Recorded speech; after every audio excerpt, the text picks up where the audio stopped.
Hi guys, today in the workshop we have this Volkswagen Golf that's in for a really annoying issue. The alarm keeps going off randomly in the night. So there's a very common problem with these cars. All of these Volkswagens and Audis that have the same type of alarm sounder that's fitted to them, they always allow water into the internals, and as far as the car is concerned, it thinks you're trying to break in and then it sets the alarm off.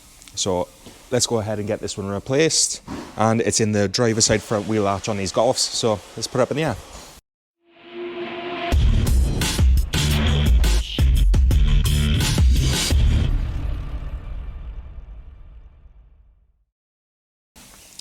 Also, if you put a diagnostic tool on it, you'll get this code here, which is for the alarm sounder, and that's a good indicator that the same thing's happened.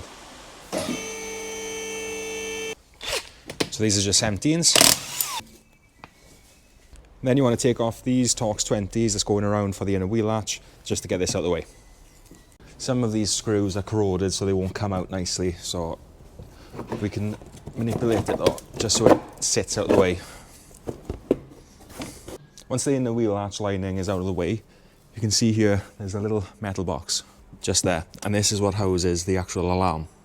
I'm not sure if you can see there the water that's collecting on the bottom.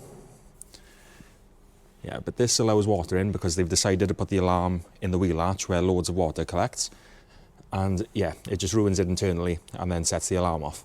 And you'll notice it's held on by two rivets, one each side here, and these have to be drilled out. Once one is off, this will have some free play in it, so you don't have to take the second one off, just so you can get at this back nut. So that's a 13, and that is what secures the alarm to this housing. Once this is out, there's a multi-plug there. It's going to be a bit fiddly with one hand. Might need a little hook, just to help get behind it. There we go. There's that one out. You can already see the signs of damage. If you open this up, you just need a Stanley blade. You can go across the seam and you can have a look at the insides, and it's likely going to be all corroded because I've done a few of these now.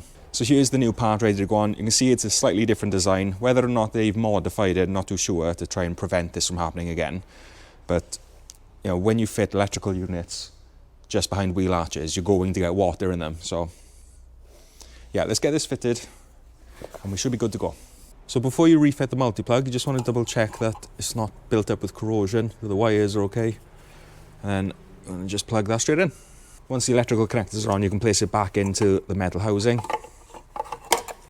And once it's back in the metal housing, the thread should poke out of that back there, and you can put on that 13mm nut and make sure this is tight. Then all you need to do is put a replacement rivet where you've drilled out the old one and put back the plastic guards.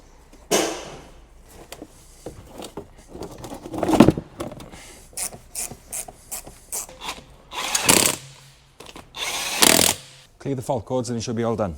But also, never forget to torque your wheels. So guys, I hope this video has helped. If it has, please give us a like on the video, drop a comment if you have any questions. And as always, I'll see you in the next one.